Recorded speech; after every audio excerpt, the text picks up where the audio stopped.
The Banlist just dropped. They banned Link Karibo, Baron de Fleur, Borreload Savage, and Summon Limit. I think most of us saw Summon Limit coming just because, I mean, when it's in like everyone's side deck, I think that's a reasonable thing to remove from the game. But Baron de Fleur is a wild thing to ban right now. I mean, it just absolutely kills things like Vanadium. And I guess Borreload maybe makes sense. So they're kind of, everything that was banned hits the pure Snake Eye version of Snake Eye. And I think maybe we'll see more people just, oh, I'll just play Snake Eye Fire King now. Maybe we see people play around and try something else with pure Snake Eye. But I think, I mean, what do you synchro summon? Maybe you make like an Omega or something. I don't know. I don't know that deck well enough to really say, but I think we'll probably just see a lot of people turn to Snake Eye Fire King as like the easy option right now. And that's what's been banned. And then you probably already know this, but the limited list is Arch Nemesis Protos, which is actually a pretty big deal. Tidal Dragon Ruler, Unicorn Kirin, Chicken Game, and Anti-Spell. Chicken Game, I mean, lots of people are going to be talking about that. I don't think it's going to do anything that matters, having Chicken Game at 1. It's just not going to do anything that matters. Arch Nemesis Protos, though, is going to be, a lot of people are going to be trying to figure out a way to abuse that card. And if you're not familiar, it was abused by Sword Soul. Well, not used, not abused, but they play it, and it just prevents your opponent from special summoning monsters of a chosen attribute that you declare when you summon it. So I mean, it can just be an FTK against certain decks. Of course, if you're on like Flouandereeze, like, oh no, he summoned Protos, I can't special summon. What am I gonna do? So it doesn't matter to like Flouandereeze, and I think lots of reasons why that's still a really good option right now. And so Protos is going to be the big thing.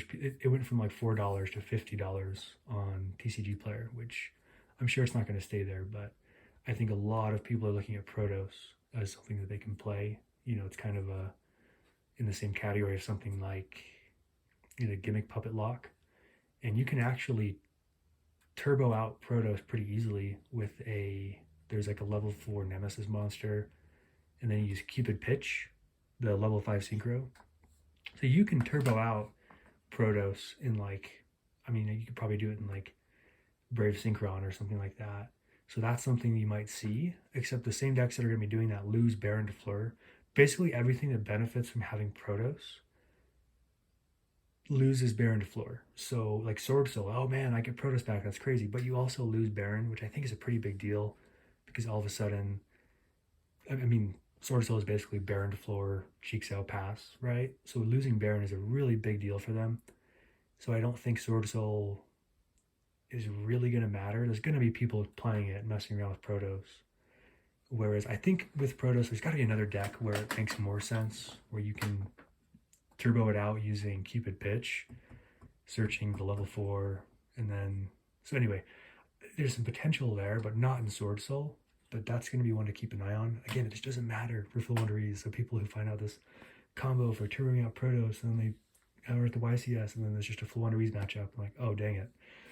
That's going to be fun. And then Anti-Spell's at 1. Okay, whatever. Link Karibo, though, on the ban list, I just feel like, who cares? Because the only reason it's being played is so you can, you know, link off Poplar. Poplar returns itself to the spell and trap zone. And then there is like the benefit of being able to summon it from grave to be able to dodge things like Imperm or Veiler on your level 1 monsters. But I mean, that's cool, but like, oh no, I have to summon Relinquished Anima instead of Link Karibo. Like, that just doesn't matter. I just feel like it's such a small thing. That's going to be fairly irrelevant and only really matters in niche situations, and basically just gives an extra deck spot to Snake Eye Fire King. So I don't think Link Karibo is really going to matter. I don't think anyone's going to... It doesn't like change anything as far as like deck building or deck choices. You can play the same combos just with using Anima and not using Link Karibo. It's just that small niche interaction of being able to summon it from grave is gone, so that doesn't really matter. Borreload Savage, again, that was being played by the pure Snake Eye builds that were in basically the best performing deck right now. So that's like, I mean, okay, I guess. Maybe it was Anyway, so a lot of this ban list just feels like it doesn't matter. Like the unlimited, like Terratops to three, whatever. The biggest one to mention is Engage going to three. I just don't think Sky Striker has the legs to keep up with something like Snake Eye Fire King right now. So I think we're going to be seeing more Sky Striker. I mean, it's going to be winning some locals and things, but I don't think it's going to really go the distance or matter so much. And another big one to keep in mind is that Delicious Memory going to two in Pearly.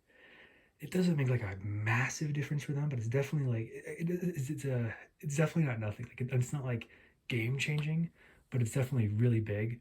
And outside of just having an extra consistency card, which they don't really need, the biggest thing here is being able to add two copies of it with happiness attacking, like during the battle phase, add two copies of Delicious. So it does let you like end the game in situations you otherwise wouldn't. And I mean, having two Delicious is definitely nice. You can't guarantee getting it off of my friend though with the two. So, I mean, it is what it is. I think we'll be seeing more Pearly. I think for sure we'll be seeing more Pearly. That's another one though that like it's super consistent. It can play a million hand traps, but like paying life points for your opening turn is a little suspect going into like a YCS where people slow play like crazy. But it is what it is. So that's the only thing that really matters about this list. I think as far as like people's side deck options that they're choosing and their choice of deck that they're playing, I don't think this really changes much. I think if you're playing Fluandereeze, you're still playing Fluandereeze.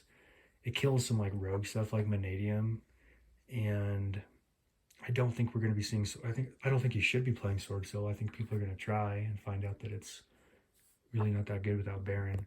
The big thing, like, oh, Baron's just Baron, but I mean, if you get to Protos, yeah, that's crazy, but that's a big if. And it's like, oh, Imperm, target, Protos, okay. So I just don't think Sword Soul is really going to do anything that matters, but we'll have to see because I just don't think many people's deck choices is going to change. It's going to be like, oh, what do I play instead of Link Karibo? Or, okay, I guess I'm playing the Snake Eye Fire King build. So I don't think a lot is going to really change. I think the people who are going to perform the best are probably just going to keep playing what they're already playing with minor modifications. I think people that are going to struggle after this ban list are the people that are going to like feel the need to find a place to break Chicken Game or Arch Nemesis Protos and spend all this time labbing something that just doesn't make any sense. And another deck to keep in mind with this ban list, so again, Branded wasn't touched. Fluandereeze untouched. Labyrinth untouched. And Labyrinth isn't performing that well. It got some indirect support in the form of transaction rollback and the Blackout Laughs. And this is one of those lists that just kind of culls things back and gives us a few jank things to play around with. But I guess they decided that Sword Soul without Baron is enough to give them back Protos. There's going to be some cool deck that someone comes up with using Cupid Pitch to summon Arch Nemesis Protos. Maybe Brave Synchro, just maybe Vanadium. I don't know. Vanadium is not going to make a level 5 tuner that easy, but I think Vanadium's basically dead. But I mean, really, just banning Baron is enough to just kill Vanadium. There's just no reason to play that now. But I think Brave Synchro with like a Protos, that'd be like a cool thing to do, but without Baron, like, do you really want to be playing that? I think Nibiru just got a lot stronger. I think Sky Striker just doesn't have the legs to keep up with Snake Eye Fire King, even if it has Engage at 3. I think we're going to be seeing a lot of people trying to play Sky Striker, a lot of people trying to play Sword Soul, and just not having success with it. So I think as far as like your deck choice to go to YCS and perform well, it's going to be like Snake Eye Fire King, Branded, Fluandereeze, Voiceless Voice, and maybe you're trying to get lucky and you play Labyrinth and want to win your die rolls. And I know there's a little more to Labyrinth than that, but Labyrinth, interestingly enough, has like a 50% win rate exactly, which is a pretty good indicator that it's kind of a die roll deck, like you win or you lose based on the die roll. So the data kind of supports that being the case. But I just don't think this list matters. I really don't. Uh, like, oh no, I can't play Vanadium. That's about it. Pearly's going to be more around. But anything else that pops up from this list probably shouldn't. Um, so from like a competitive point of view, like if you want to play around a chicken game, awesome, have fun. But I think there's gonna be some janky deck that's trying to abuse Protos, but it's probably gonna be tier 2 at best and nothing to really worry about. And I mean, all sorts of other things. I mean, Horus Orcust, maybe more people play that because of the Harp Horror at 3, but like, I don't think that's really gonna change anything. So maybe there's some jank pile deck that does some cool things. I think Super Heavy Samurai is a deck that actually does really well that most people don't think about. That's just a really crazy synchro engine. And I guess maybe losing Baron affects them like a little bit, but like they're not really going into Baron that much, I don't think. So I don't know. I just don't think this list really matters, except for like, oh dang, I can't play Vanadium now. That's kind of it.